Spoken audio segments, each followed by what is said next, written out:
Surely goodness and mercy will follow me all the days of my life, and I will dwell on this earth forevermore. Said I walk beside the still waters and they restore my soul, but I can't walk on the path of the right because I'm wrong. No, I can't walk on the path of the right because I'm wrong.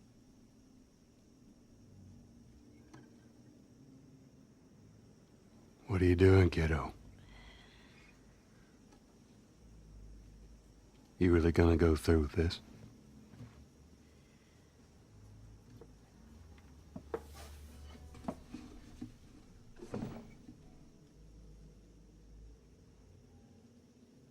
I'm gonna find,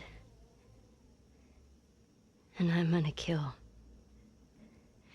every last one of them.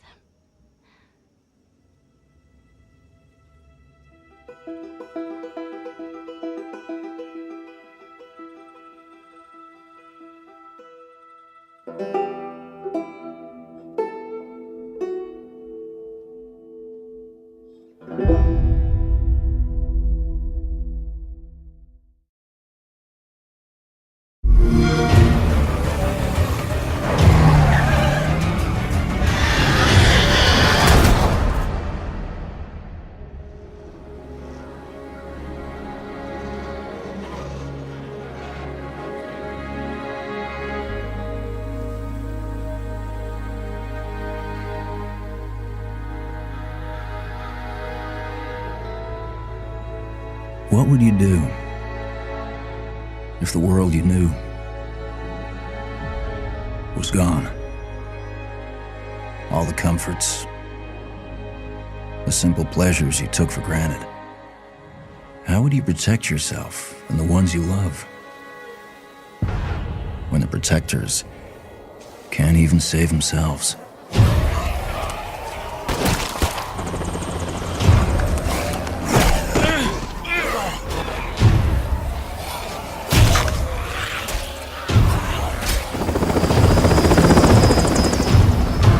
Army's pulling out. Come on.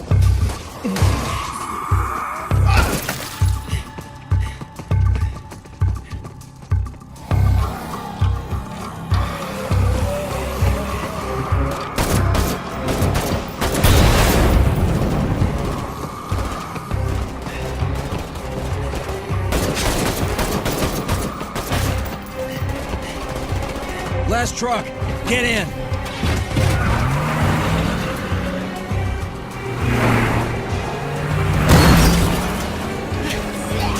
Some of this? How about you?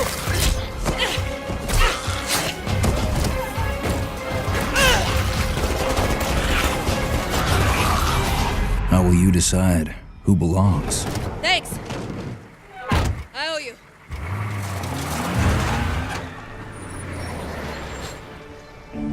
How will you choose a place to call home?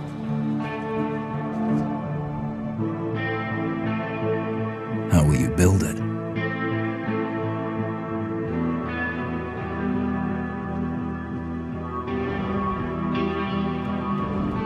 Work together to defend it from the terror just outside the walls.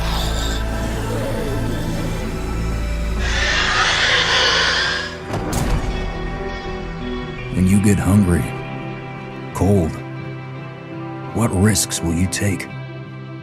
What mistakes will you make? When the only family you've got is about to tear itself apart, will you end a life? Wait. Or save it? Please. This is our only one, but we need everybody we've got.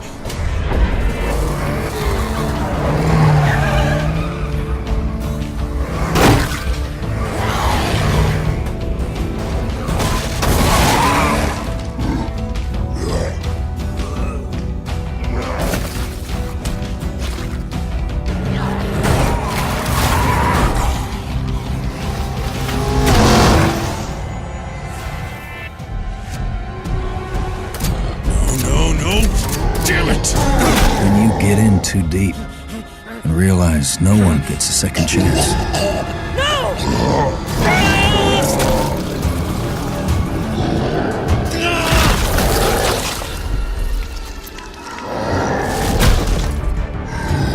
How will you find the strength to carry on?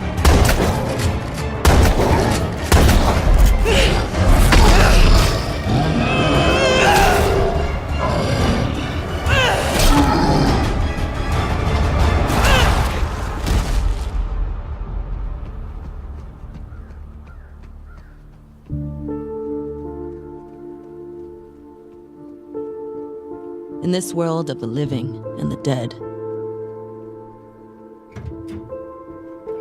how will you survive?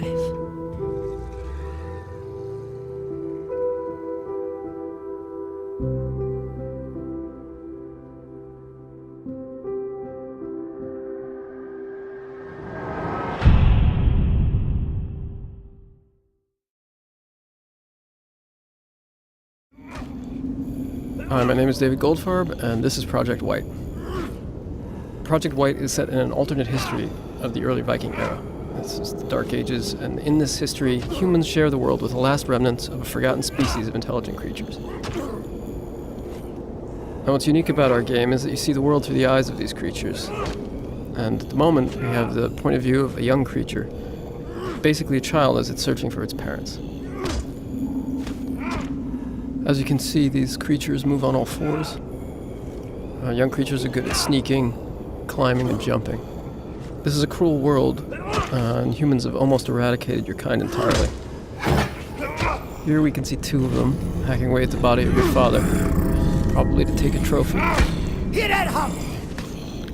They've spotted us. We need to get away. And while a child, you can easily be killed, even by the weakest humans.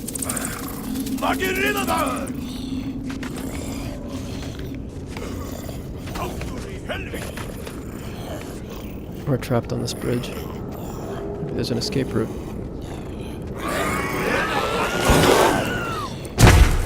Okay, I think we're safe. As you move around the caves and tunnels that these creatures inhabit, you'll see what humans have done to your kind over the years. Sneak to safety. Now, one of the things about being a young creature is that you can crawl into spaces that no human could follow.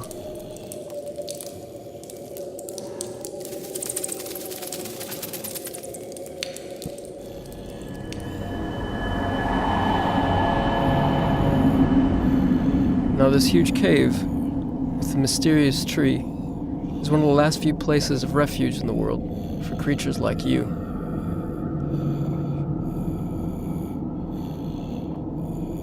So that's the world through the eyes of a young creature, running away from even the weakest human.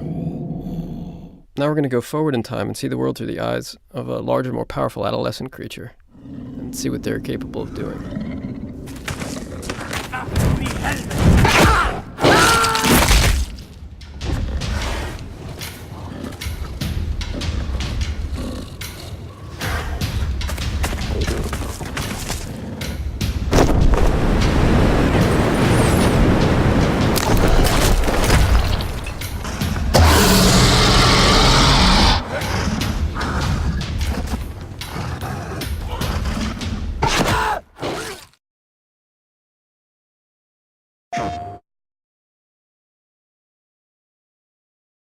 Hello, I'm John Garvin, the writer and director, and I'm here with... Sam Whitwer. I play Deacon St. John in Days Gone. Yeah, and we're here to talk about the alternate path demo. So we did 2 demos for E3 this year. One you guys saw at the media showcase, and this one we showed behind closed doors on the floor at E3. And so for the first time, we're releasing it online so that everybody can kind of take a look at it. And I thought I'd just talk a little bit about, what the differences are, and just kind of just show you what we were trying to accomplish this year. Yeah, I mean, the most obvious difference so far is the last one was nighttime during the rain, and this is daytime during the snow. Yeah, and it's not just cosmetic, and I think that's one of the things we really wanted to emphasize, because this time we're showing sort of a day in the life of Deacon. He's on the drifter bike here. We wanted to show a little more of the bike riding, and how the weather can kind of impact that. So we have this drifting mechanic, right? You see him kind of slipping and sliding around a little Changes bit. the handling of the boat. That's really interesting. Now, there were wolves there last time, John, and these wolves would pursue you down this road, and then Deacon had to turn his back, shoot a wolf, and he got clotheslined right up there, didn't he? Yeah, exactly. So this time you see that he wasn't being chased by the wolves. That's a dynamic event that can that can happen or not. It just depends on when you're playing the game. Interesting. And this time Deacon saw the ambush and he was able to avoid it. So he kind of comes up and around and behind them. So does weather impacts whether these creatures show up or not in daytime, nighttime, all that stuff? Yeah, absolutely. So especially the freakers, they come out, they're mostly nocturnal, but they will come out as the weather gets colder. They become stronger in the cold. Right. And so that will, again, kind of change up the way the game plays. That's very, very, I kind of love that you decided to do this as a demo to show two completely different iterations on the same exact mission in the game. Yes, exactly. So we wanted to have, the job is basically the same. Deacon hears that his buddy's in trouble, rides out to save his life. And, as you can see here, this is a completely different experience from what we showed in the first demo. In the first one, Deacon gets clotheslined, and it sounded very painful, by the way. Speaking of painful, okay, so the combat in this game is fairly brutal. John, you want to talk about that a little bit? Well, we just wanted to make it as realistic as possible. So, yeah, we're not holding back on that at all. And Sam's done most of his own stunt work for this. And I can tell you that when we're on the performance stage and we're capturing that stuff, we just try to keep it real, right? Right. Well, right. There was sort of a decision made at some point. I've been on the project for 2 or 3 years now. Yeah, I think 3 years. And so early on, I think there was a more, what were we? It was more Kurt Russell and sort of a two-fisted thing, and then it turned into, hey, let's take this quite seriously. And what that required is a lot more. Taking this combat stuff and showing the horror of the violence that happens and it were this type of circumstance to take place. I mean, realism, weirdly enough, is the thing we keep going back to when it comes to not just the stunts, but also the performance style. I think, it was very important that it doesn't seem like a bunch of actors, saying lines. It was all very incidental. And we wanted the world to sort of reflect that as well. So you saw there that, Deacon broke into that emergency vehicle and found some supplies. So this is what we're calling our survival vision. So you saw that earlier when he was looking at Manny's bike on the ground. Mm-hmm. And it's just kind of a way of seeing tracks in the world and sort of imagining what might have happened. Mm-hmm. And here, I just wanted to point out that you're seeing in this part of the demo that there are freakers there. There weren't there before because it wasn't snowing. It was, and it was getting lighter out. It wasn't getting darker like it is. And so, it changes up the way you can play through the level. And what is this? We call this the meat wall. The meat wall. Yeah, and it's not just there, to make the guys who put them up to seem evil. They're there for a purpose because, again, freakers are living creatures. They eat. That's their primary thing. They want to eat.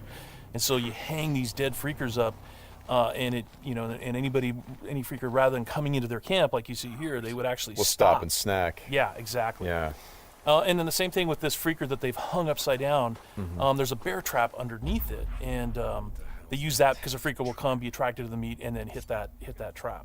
Interesting. Another thing you just saw, by the way, is that tin can. The tin can trap that he that's an alarm that the Marauders will put up, and this is again some of the things that Marauder camps just do. And you find these Marauder camps throughout the world. You'll find traps like that, and then if you're careful and you're paying attention, you can avoid them. Because in the first demo, Deacon didn't avoid it, and he set off that alarm. Right. Now this is the same tactic that he used last time. Throws the rock to get someone to lure him over and have him step in the bear trap. But this one plays out a little bit differently than last time. One of the things that struck me, and we've talked about this obviously as we've shot, but there's an effort of the other Marauders to get this guy to shut up, and he won't. Yeah, and so in the first demo, Deacon's heading on down the trail, and you can hear that happening behind him. Right. And this time we're showing what happened. So, he's watching everybody react to this poor guy trapped in the in that bear trap, and she just is like, shut up, shut up, shut up, and then just loses it and shoots the guy.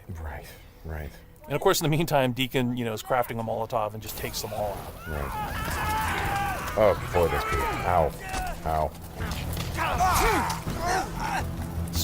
So again, it's like in the previous demo, Deacon would have gone off to the trail down to the right. This time he's going to head this way. He follows the tracks, and comes under Now- a sniper attack. Now, let me ask you something about the survival. Okay, there's a sniper attack coming, but the survival vision is, if you don't, say, upgrade your survival vision, can you miss clues? I mean, are there things that you would get if you upgraded your survival vision Yes. that would help you complete the mission better? Exactly. And you have to, we have a whole skill tree, and it's all tied to the experience that you can earn as you're just playing through the game, and then you can upgrade those things. What's happening here? We got a freaker tied to a tree. Yeah, so this is another type of trap that Marauders will set. They will set, they will basically chain freakers to the perimeter of their camps, and they use them as kind of an alarm system. And then that, you saw that Marauder there. He was just tormenting the poor freaker, and then so Deacon kind of takes advantage of that. Well, and you think for a moment that Deacon is the guy, he's sort of helping the freaker by, getting the guy that taunted him. Is like, no, and then he's going to take the freaker out right afterward. Exactly. And this is a bit of silent sniping using the crossbow. Yeah, so this whole sequence at the end plays out very differently. In the first demo, you saw Deacon use a swarm. He weaponized a swarm, lured them into the camp, and then they kind of did the work for him. There's no swarm in this run-through. Right. So the player really has to go in and use what we're calling our strategic sandbox combat, and that's just, stealth mechanics and setting and using traps.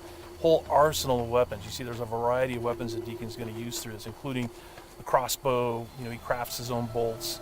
And he's got to figure out how to get up to Manny, just using his combat skills instead of doing it strategically. So straighten me out. Those bonfires, were those there in the previous demo? No, they weren't. Right. So that's another big difference. Is that if you come here during the day, it's like in the media showcase demo, there was like kind of a fight club thing going on. Right. They were punching each other, and everybody was just sort of getting into it. Nobody's really paying attention to what's going on. Yeah. And now it's getting dark and it's cold out. So they've built these bonfires. So. And again, it's not just a cosmetic change in the way Well, it's cold, right? Yeah, it's because it's cold. They have to build some. So it changes the way the Marauders behave in the level. Mm-hmm. Well, that's very. Again, this is part of the reason why I love that you did this as a demo, because the behavior of all of these things, not just the freakers, but the Marauders, everything. There's a logic to it. You can track why they're doing the things that they're doing. And you can use it to your advantage in the gameplay. That's kind of what I like about this so much. And that's really what we wanted to showcase this year, is that it's an open world game, and everything you see around here. And again, we're only playing this two different ways. You saw that waterfall way up there off in the distance. There's a bridge that goes in front of that. If you had a sniper rifle and enough ammunition, you could have driven your bike all the way up there. There's trails that go all the way up there, and you could have used your sniper rifle to take out this entire camp, because it would have taken them a while to figure out where the shots were coming from and to get to you. So, that's a different way to play it. There's another way to play it, by the way, where you could have just stealth in through the entire camp if you had the skills to do it. And you could have just taken everybody out silently, or almost everybody, and then you could have gotten up to where Manny's being held using a different route, and just stealth killed that guy. There's no reason that you have to come in and run and gun it like Deacon is doing here. Hey, how scarce is ammunition? Because I see him switching from a bunch of weapons, and when we saw this demo, when I came in and saw it at E3, one of the things that I really enjoyed was I was sitting next to you, and the driver was playing the game, and at some point I saw you shift in your chair and you leaned forward, and I heard you say, "Oh man, uh-oh." And I'm like, whoa, what's going on? He's like, he's going to get killed. I'm like, whoa, oh. And I leaned forward. I was like, oh, I guess there's some real danger. And one of the things was that he was running out of ammunition. And he was trying to go pick up ammo from the dead he was looking for Marauders. Ammo, But he was under fire. So when we were at E3, we had a whole team with us, and everybody played it slightly differently. So it just shows you that it's not scripted at all. Yeah. And then this Rager Bear. Oh, yeah, boy. the infected bear. The infected bear. That's... Yeah. That's not what you want to see. Well, we thought that would be a good way to end the demo, is to show that it's just one, for Deacon's life. It's just one darn thing after another. Yeah. Right? You're going to save your buddy. You get clotheslined. You get attacked by wolves, or you think you're finally done. You rescued you've gone through all this stuff, and then suddenly, Rager Bear. Right. Well, as you said to me, it's not just about exploring an open world, as it is the open world coming after you, the open world seeking you out, trying to... Yeah, exactly. That's our tagline. In Days Gone, you don't have to go seeking out trouble. The world comes for you. Trouble's looking for you. All right, Sam, thanks a lot. Thanks, John. It's been fun. And I hope you guys enjoy the demo, and we'll talk more about it soon.